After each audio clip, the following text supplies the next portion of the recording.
رسوله الكريم أما بعد فأعوذ بالله من الشيطان الرجيم بسم الله الرحمن الرحيم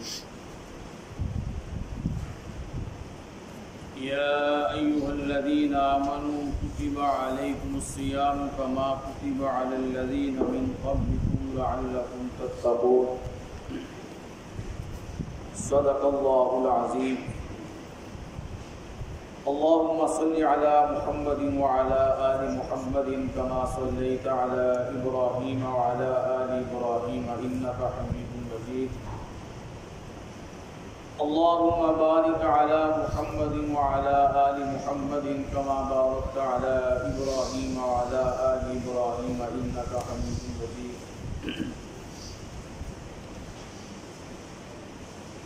حضرات،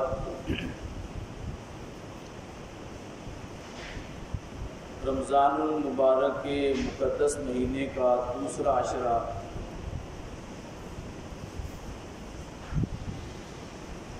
اپنی منزل کی طرف رواں دواں ہے۔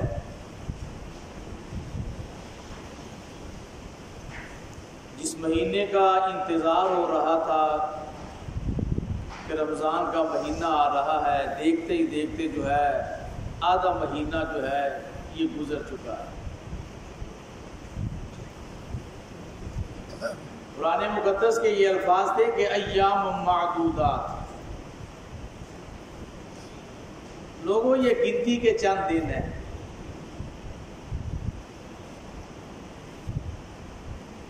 یہ تسلی ہے کہ یہ گنتی کے چند دن ہیں۔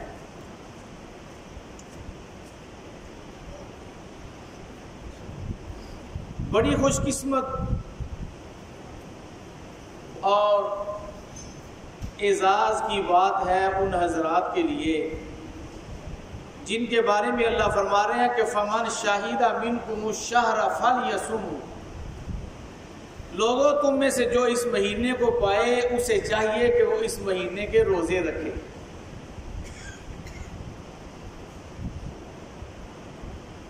رات کو تراویح میں قیام ہو رہا ہے، دن کو روزے رکھے جا رہے ہیں۔ یہ اللہ رب العزت کا بہت بڑا احسان ہے، یہ بہت بڑی اس کی مہربانی ہے کہ اللہ رب العزت نے صحت تندرستی کے ساتھ اس مہینے کے اندر روزے رکھنے کی توفیق عطا فرمائی ہے۔ یہ چھوٹی بات نہیں ہے۔ اللہ رب العزت آیت مذکورہ میں فرما رہے ہیں کہ یا ایھا الذین آمنوا کتب علیکم الصیام، اے ایمان والو تمہارے اوپر روزے فرض کیے گئے۔ بہت خوبصورت خطاب ہے کہ جس میں اللہ رب العزت اہل ایمان کو خطاب کر رہے ہیں۔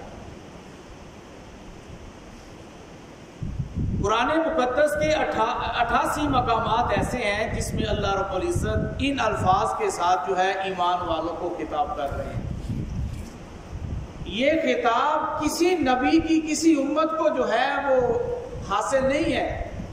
جو اللہ رب العزت نے اس امت کے لیے ارشاد فرمایا ہے کہ یا ایھا الذین آمنوا، اے ایمان والو۔ اہل کتاب سے خطاب ہوتا تھا تو الفاظ ہیں یا اہل الکتاب، اے اہل کتاب یہ معاملہ اس طرح کرو، یا ایھا الذین ہادوا، اے یہودیو یہ کام۔ لیکن جب اس امت کی باری آئی ہے، اللہ رب العزت فرما رہے ہیں کہ یا ایھا الذین آمنوا، اے ایمان والو۔ بھائی جس وقت قرآن مقدس نازل ہو رہا تھا، وحی کا زمانہ تھا، اس وقت یہ الفاظ اللہ رب العزت کس کو فرما رہے ہیں؟ صحابہ اکرام رضوان اللہ علیہم اجمعین کو یہ الفاظ استعمال کیے جا رہے ہیں کہ یا ایھا الذین آمنوا۔ یہ خطاب صحابہ کو ہو رہا ہے کہ اے ایمان والو تمہارے اوپر روزے فرض ہیں۔ تو صحابہ کے ایمان کی گواہی عرش سے اللہ کی ذات فرما رہا ہے۔ 88 مرتبہ جو ہے وہ قرآن مقدس کے اندر یہ الفاظ آئے، اے ایمان والو۔ یہ مجھے اور آپ کو خطاب بعد میں ہے، صحابہ کو یہ خطاب پہلے ہے کہ یا ایھا الذین آمنوا، اے ایمان والو تمہارے اوپر روزے فرض کیے گئے. یہ نہیں کہا اے صحابہ تمہارے اوپر روزے فرض، نہیں، اے ایمان والو تمہارے اوپر روزے فرض کیے. یہ صحابہ کے ایمان کی گواہی بہت بڑی ہے. سورۃ الفتح 26واں سپارہ، بیعت لے رہے تھے صحابہ سے. اللہ رب العزت فرمایا لقد رضی اللہ عن المؤمنین اذ یبایعونک تحت الشجرۃ. اللہ ایمان والوں سے راضی ہو گیا ہے جو آپ کے ساتھ جو ہے وہ درخت کے نیچے بیٹھ کے بیعت کر. یہاں یہ نہیں فرمایا کہ لقد رضی اللہ عن، اللہ صحابہ سے راضی ہو گیا ہے، اللہ ان لوگوں سے راضی ہو گیا ہے. وہاں الفاظ ہیں لقد رضی اللہ عن المؤمنین، اللہ رب العزت ان ایمان والوں سے راضی ہو گئے. تو صحابہ کے ایمان کی گواہی قرآن مقدس کے اندر اللہ کی ذات جو ہے وہ دے. اور کہا جا رہا ہے کہ آمنو کما آمن الناس. یہ منافق کہتے تھے نا آمنا باللہ، ہم اللہ پر ایمان لائے، آخرت کے دن پر ایمان لائے. اللہ نے فرمایا وما ہم بمؤمنین، یہ ایمان والے نہیں ہیں. اگر یہ ایمان لانا چاہتے ہیں تو آمنو کما آمن الناس، ایمان لاؤ ان لوگوں جیسا، یعنی صحابہ جیسا ایمان لاؤ تو پھر تمہارا ایمان قابل قبول. تو صحابہ کے ایمان کو اللہ رب العزت کی ذات نے معیار قرار دیا قرآن مقدس میں. تو یہاں بھی فرمایا اے ایمان والو، تو اس کا سب سے پہلا جو کتاب ہے وہ صحابہ کو ہے. تم پر روزے فرض ہے. یہ روزہ جو ہے نا جی، عربی میں اسے صوم صیام کہتے ہیں. صبح سے شام تک جو ہے کھانے پینے سے رکے رہنا. یہ روزہ جو ہے یہ فارسی کا لفظ ہے، عربی میں اسے صوم کہتے ہیں. اور یہ جو ہم لفظ روزہ بولتے ہیں کہ روزے آ رہے ہیں، روزہ رکھا ہے، یہ فارسی کا لفظ. جس طرح کہتے ہیں شب و روز، شب رات کو کہتے ہیں اور روز کہتے ہیں دن کو. اور روزے کو روزہ اس لیے کہتے ہیں کہ یہ دن کی عبادت ہے. یہ کس کی عبادت ہے جی؟ دن کی عبادت ہے. جب تک یہ دن رہتا ہے اس وقت تک یہ عبادت ہے. جو ہی دن ختم ہوتا ہے، سورج غروب ہوتا ہے تو یہ عبادت ختم ہو جاتی ہے، روزہ افطار کر لیتے ہیں. یہ رات کی عبادت نہیں ہے. ایسی عبادت جو صرف دن میں کی جائے اسے روزہ کہا جاتا ہے. اللہ رب العزت روزہ رات کا بھی رکھ سکتے تھے.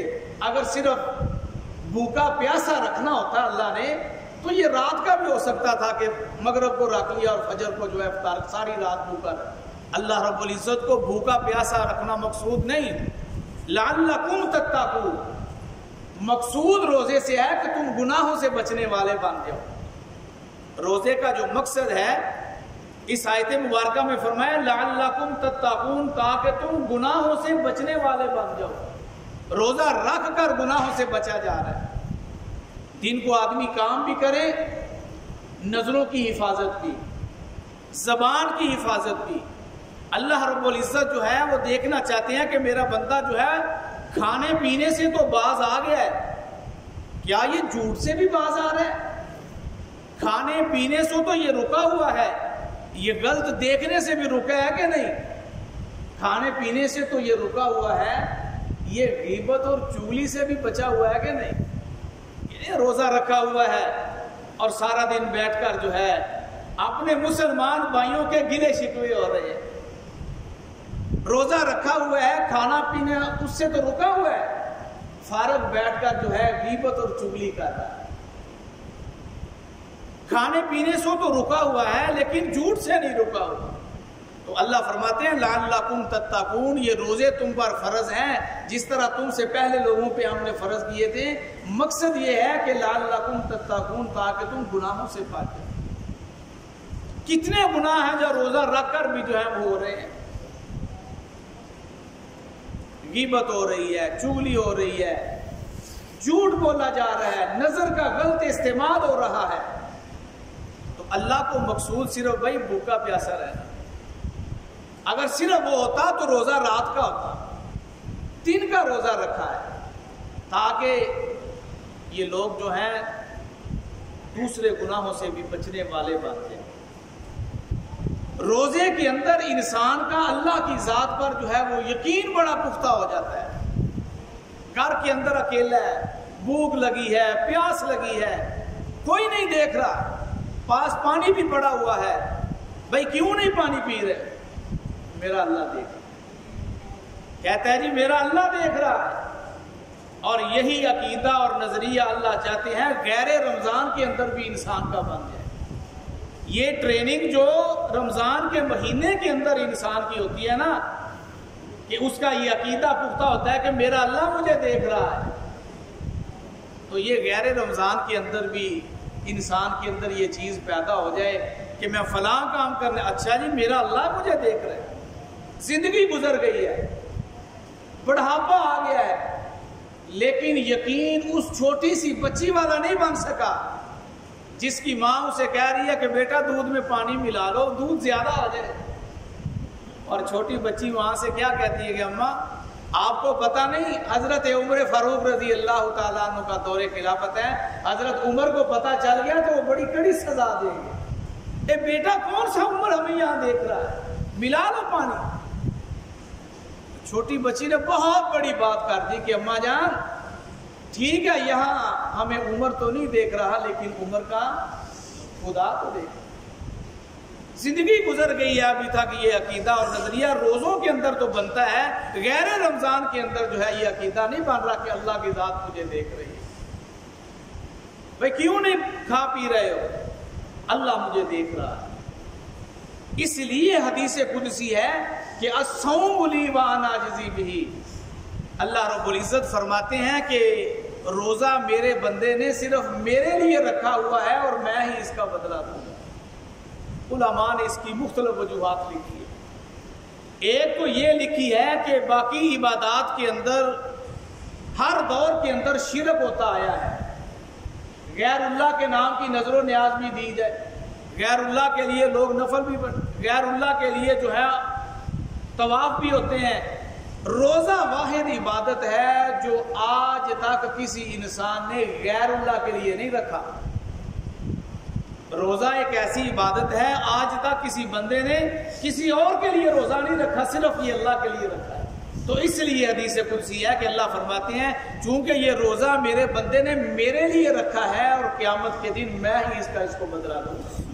حالانکہ نماز کا بدلہ بھی اللہ نہیں دینا، حج کا بدلہ بھی اللہ ہی دے، لیکن اس کے بارے میں خصوصی طور پر فرمایا کہ روزہ میرے بندے نے میرے لیے رکھا ہوا ہے اور قیامت والے دن میں خود جو ہے وہ اس کی جزا دوں گا۔ اور دوسری وجہ یہ لکھی ہے کہ روزہ واحد عبادت ہے کہ اس کے اندر ریاکاری نہیں ہے، دکھلاوا نہیں ہے۔ آج تک جو ہے باقی عبادتوں کے اندر تو لوگ جو ہے دکھلاوا ہو سکتا ہے، کرتے بھی ہیں۔ حج کے لیے آدمی گیا ہے، تہجد کے لیے اٹھا ہے، کوئی نہیں دیکھ رہا، گھر میں بیوی ہے، بچے ہیں، کوئی نہ کوئی دیکھ رہا ہے، مسجد میں نماز پڑھنے کے لیے آیا ہے، لیکن روزہ ایک ایسی عبادت ہے کہ اس کے اندر ریاکاری نہیں، یا بندے کو پتہ ہے یا اللہ کی ذات کو پتہ ہے۔ یہ آج تک کسی کو پتہ نہیں چل سکا کہ کسی اور بندے کو پتہ ہے، یہ اللہ اور بندے کا آپس کے اندر جو ہے وہ تعلق ہے۔ تو اس لیے اللہ رب العزت فرماتے ہیں روزہ چونکہ میرے بندے نے میرے لیے رکھا ہوا ہے، اس کے اندر ریاکاری نہیں ہے، دکھلاوا نہیں ہے، خالصتاً جو ہے یہ اللہ رب العزت کی رضا کے لیے رکھا ہوا ہے، اللہ کیا حکم پورا کرتے ہوئے رکھا ہوا ہے۔ اس لیے فرمایا کہ روزہ خالص میرے لیے ہے اور میں ہی اس کی جزا اور بدلہ دوں گا۔ اور دوسرے الفاظ یہ ہیں کہ آنا اجزا بہی، میں خود اس کا بدلہ ہوں، یعنی روزہ میرے بندے نے میرے لیے رکھا ہوا ہے اور قیامت والے دن میں خود اس کی جزا ہوں، یعنی جو روزہ رکھے گا دنیا کے اندر میرے احکامات کو پورا کرے گا، قیامت والے دن اللہ فرماتے ہیں میں خود اسے ملوں گا، میں خود اس کی جزا ہوں، میں خود اس کا بدلہ ہوں۔ تو بڑے خوش قسمت لوگ ہیں جنہیں اللہ رب العزت نے یہ موقع عطا کیا ہے۔ کتنے سارے ایسے افراد تھے جو پچھلے سال رمضان کے مہینے میں ہمارے ساتھ یہاں موجود تھے، لیکن اس سال آیا ہے اور وہ اللہ کو پیارے ہو چکے ہیں، قبروں میں جا چکے ہیں۔ ان کے بھی خیالات تھے، ان کے بھی نظریات تھے کہ ایسا ہو جائے گا، فلاں ہو جائے گا، لیکن موت نے مہلت نہیں دی۔ تو بھائی بڑی خوش قسمتی کی بات ہے کہ اللہ رب العزت نے ہماری زندگی کے اندر اس ماہ مقدس کو کیا ہے۔ الفاظ قرآن مقدس ہیں کہ فمن شہد منکم الشہر فلیصم، لوگوں جو تم میں سے اس مہینے کو پائے اسے چاہیے کہ وہ اس مہینے کے روزے رکھے۔ بہت بڑا اجر و ثواب۔ فرمایا جس نے رمضان المبارک کے مقدس مہینے کا روزہ رکھا، رات کو اس کی قیام کیا، الفاظ ہیں کہ غفر لہ ما تقدم من ذنبہ، اللہ رب العزت اس کے پچھلے گناہوں کو معاف فرما دے۔ روزے دار کی صبح و شام دعائیں قبول ہوتی ہیں، روزے دار کی صبح و شام دعاؤں کو قبول کیا جاتا ہے، اور آدمی جو ہے ہر وقت جو ہے یہ عبادت کے اندر ہوتا ہے۔ تو فرمایا تم پر روزے فرض ہیں، تم سے پہلے لوگوں پر ہم نے یہ روزے فرض کیے، مقصد روزے کا یہ ہے لعلکم تتقون، تاکہ تم گناہوں سے بچنے والے بن جاؤ۔ اللہ پر عقیدہ بڑا پختہ ہو جاتا ہے روزے کی حالت کے اندر۔ وہ شخص جس کے سامنے کھانا آ جاتا تھا اور وہ 2 منٹ بھی انتظار نہیں کرتا تھا اور کھانا شروع کر دیتا تھا، افطاری سے 5 منٹ پہلے دسترخوان کی طرف دیکھو، دسترخوان بھرا ہوا ہے، طرح طرح کے کھانے ہیں، بھوک اور پیاس بھی لگی ہوئی ہے۔ اسے پوچھو بھائی کیوں نہیں کھا رہے ہو؟ کہتا ہے میرے اللہ کا ابھی حکم نہیں آیا، میرے اللہ کا ابھی تک حکم نہیں آیا، اللہ کا حکم آئے گا تو پھر میں کھاؤں گا۔ یہی اللہ اپنے بندے سے چاہتے ہیں، یہی اللہ تقاضا کرتے ہیں انسانیت، ایمان والوں سے یہی تقاضا کیا جا رہا ہے کہ وہ ہر معاملے کے اندر جو ہے وہ شریعت کے معاملے کے اندر یہ کہے کہ اس معاملے کے اندر میرے اللہ کا حکم کیا ہے، اللہ کی رضا کس بات میں ہے، اللہ کیا چاہتے ہیں۔ تو یہاں سارا کچھ دسترخوان پہ پڑا ہوا ہے، یہ کھا نہیں رہا، پی نہیں رہا، بھوک بھی ہے، پیاس بھی ہے، سارا کچھ ہے، کہتا ہے میرا اللہ کا حکم نہیں آیا۔ اللہ کا حکم آئے گا اور جو ہی اللہ کا حکم جو ہے وہ کام کرتا ہے تو اس وقت جو ہے یہ کھانا پینا جو ہے وہ شروع کر دیتا ہے۔ اللہ رب العزت کو اپنے بندے کی یہ ادا بڑی پسند ہے، اس لیے قیامت والے دن فرمایا جائے گا کہ یہ روزے دار جو ہیں ان کو بلایا جائے گا اور عرش کے نیچے دسترخوان لگایا جائے گا، اور اس دسترخوان پہ ان روزے داروں کو بلایا جائے گا، ان کی ضیافت ہوگی، ان کی مہمان نوازی ہوگی جو دنیا کے اندر اللہ رب العزت کی رضا کی خاطر صبح سے شام تک کھانے پینے کو چھوڑ رکھا تھا۔ آج قیامت والے دن عرش کے نیچے دسترخوان پر ان کی ضیافت ہوگی، اللہ ان کے میزبان اور وہ اللہ رب العزت کی ذات کے مہمان ہوں۔